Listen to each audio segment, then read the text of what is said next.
Assalamualaikum warahmatullahi wabarakatuh. Perkenalkan, nama saya Abdul Wadib, NIM 18220187.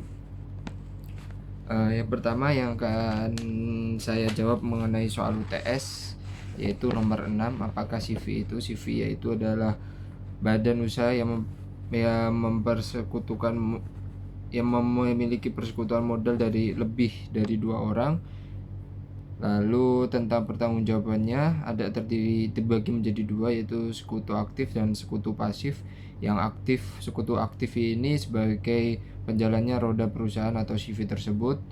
Yang pasif ini adalah sebagai penanggung jawab sebesar modal yang telah disetorkan ke CV tersebut. Cara pendirian CV yang pertama adalah pembuatan anggaran yang ditulis di akta pendirian. Yang kedua, minimal lebih dari 2 orang. Yang ketiga adalah akta notaris yang berbahasa Indonesia. Yang keempat adalah kesepakatan antara pihak yang terlibat di dalam CV tersebut. Lalu berakhirnya CV ini dikarenakan habisnya masa atau habisnya kontrak yang tertulis di akta pendirian, lalu akibat perubahan akta, terus berakhirnya jangka waktu yang ditetapkan oleh pembentukan diri atau sekutu atau yang bisa kita bisa meninggal dan lainnya. Tanggung jawab para sekutu terhadap CV yaitu sekutu perseroan perusahaan ketiga atau tangan ketiga yang hanya bisa meminta tanggung jawab ke sekutu aktif saja. Yang selanjutnya yang akan saya jelaskan yaitu tentang pertanyaan nomor 5 yang mengenai firma. Apa yang itu disebut dengan firma? Firma itu persekutuan bisnis yang didirikan oleh 2 orang atau lebih yang tanggung jawabnya tidak terbatas. Penanggung jawab firma semua anggota wajib bertanggung jawab di dalam firma tersebut. Cara pendirian firma yaitu harus memiliki akta firma, SKDP, NPWP, pemintaan SPPKP, dan pendaftaran akta di pengadilan negeri. Yang selanjutnya adalah status hukum firma yang tertulis dalam pasal 16-35 KUH Dagang. Yang selanjutnya adalah berakhirnya firma dikarenakan setelah waktu perjanjian ditetapkan sudah habis atau jatuh tempo. Oh iya, tadi yang tentang CV pasalnya teratur dalam KUHD 19, 20, 21, dan 32. Lanjut ke nomor 2, yaitu menurut saya pembuatan UD harus membuat rencana pendirian yang ditandatangani oleh RT RW setempat, membuat SP dari lingkungan dan warga sekitar, dan ditandatangani oleh tetangga depan, belakang, samping, kanan, kiri, dan membuat peta lokasi serta SIUP dan MPWP. Biaya yang dianggarkan sekitar di daerah saya 6,5 juta. Dan apabila seharusnya ketika kita membuat UD kita tidak usah mendaftarkan resmi, akan tetapi karena kita di negara hukum, kita harus mencantumkan UD kita agar terdaftar di badan hukum, agar terdaftar di pemerintahan. Lanjut, yang selanjutnya mengenai PT. Apakah PT itu? Yaitu perseroan terbatas atau perusahaan yang modalnya terdiri dari saham-saham dan tanggung jawabnya dari sekutu pemegang saham terbatas yang sesuai dengan jumlah saham yang dimilikinya. Bagaimana pertanggungjawaban PT? Telah diketahui bahwasanya organ PT ini terdiri dari 3, yaitu RUPS, Direksi Komunis, dan yang ketiga adalah organ ini memiliki tugas wewenang untuk bertanggung jawab yang berada tanggung jawab masing-masing PT. Yang selanjutnya, bagaimana tata cara pendirian PT? Pendirian PT membutuhkan izin seperti surat keterangan domisili perusahaan, nomor pokok wajib pajak, NPWP, yang perusahaan, SIUP, tanda daftar, dan perusahaan kena pajak. Secara umum, persyaratan material berupa kelengkapan dokumen yang disampaikan kepada notaris untuk kepentingan akta pendirian perseroan terbatas adalah dua, yaitu KTP dan modal KTP dari pendiri minimal 2 orang atau lebih. Yang kedua adalah modal dasar dan modal distor. Yang selanjutnya adalah bagaimana status hukum PT. Bahwasanya mempunyai sudah diatur dalam pasal 1 butir 1 UU PT dari ketenagakerjaan serta ekspedisi sangat jelas disebutkan bahwa PT merupakan badan hukum atau perseroan merupakan suatu bentuk legal form yang berdirikan atas fisik hukum, bahwa perseroan memiliki kapasitas yuridis yang sama dengan orang perseroan natural. Apabila dikaitkan dengan unsur-unsur mengenai badan hukum, maka unsur-unsur yang menandai PT sebagai badan hukum adalah bahwa PT mempunyai kekayaan yang terpisah.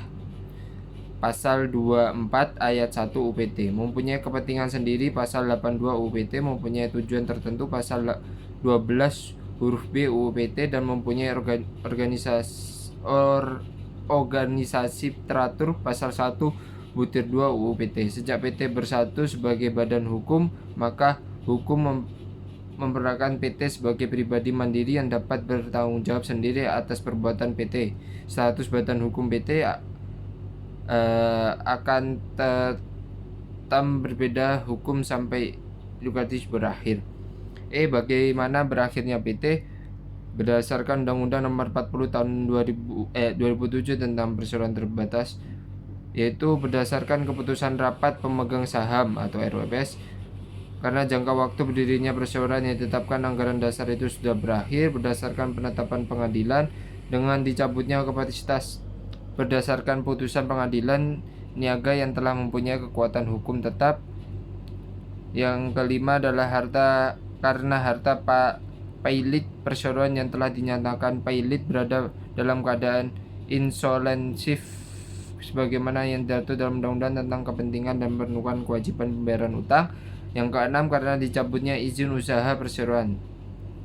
Apa bedanya PT tertutup dan perseroan tertutup dan PT tertutup dan terbuka? Perseroan terbatas PT terbuka punya beberapa dasar hukum selain tunduk sama undang-undang. Perseroan terbatas PT terbuka juga diatur dalam Undang-Undang Pasar Modal, Peraturan Otoritas Jasa Keuangan atau OJK. Nah, PT terbuka ini memiliki banyak pemegang saham. Selain itu, sahamnya telah ditawarkan kepada pabrik. Saham-saham tersebut juga harus terdaftar dalam Bursa Efek. Jadi PT terbuka punya kewajiban untuk melaporkan hasil RUPS kepada BPEM dan OJK. Sedangkan perseroan tertutup, dasar hukum dari perseroan tertutup adalah Undang-Undang Perseroan Terbatas. PT tertutup sendiri merupakan sebuah perusahaan yang saham-sahamnya tidak ditawarkan secara publik. Selain itu, para pemegang sahamnya gak sebanyak oleh PT terbuka. Yang selanjutnya yaitu tentang nomor 10, yaitu tentang BUMD, berarti nomor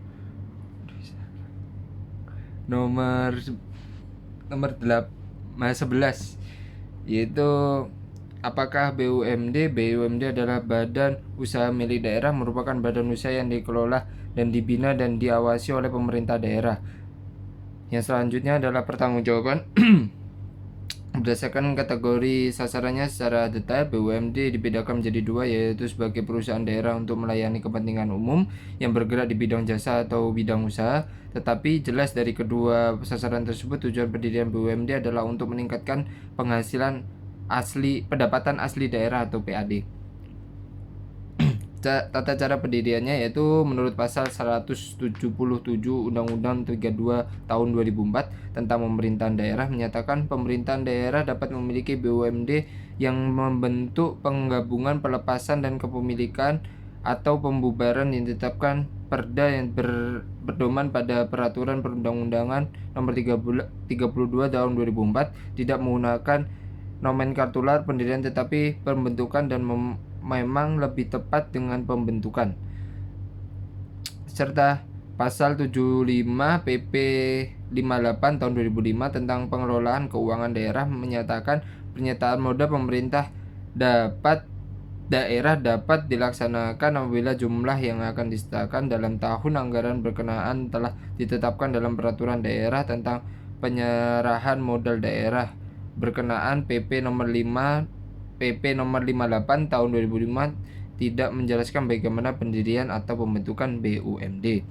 Selanjutnya, status hukum Undang-Undang Nomor 23 Tahun 2014 tentang Pemerintahan Daerah telah mengamanatkan penyusunan peraturan pemerintahan tentang BUMD. Selain daripada itu, dengan telah dicabutnya Undang-Undang Nomor 5 Tahun 1962 tentang Perusahaan Daerah, setelah terbitnya Undang-Undang Nomor 23 Tahun 2014 tentang Pemerintahan Daerah, penyusunan peraturan pemerintahan itu perlu disusun untuk mengisi kekosongan hukum terkait pengaturan mengenai BUMD.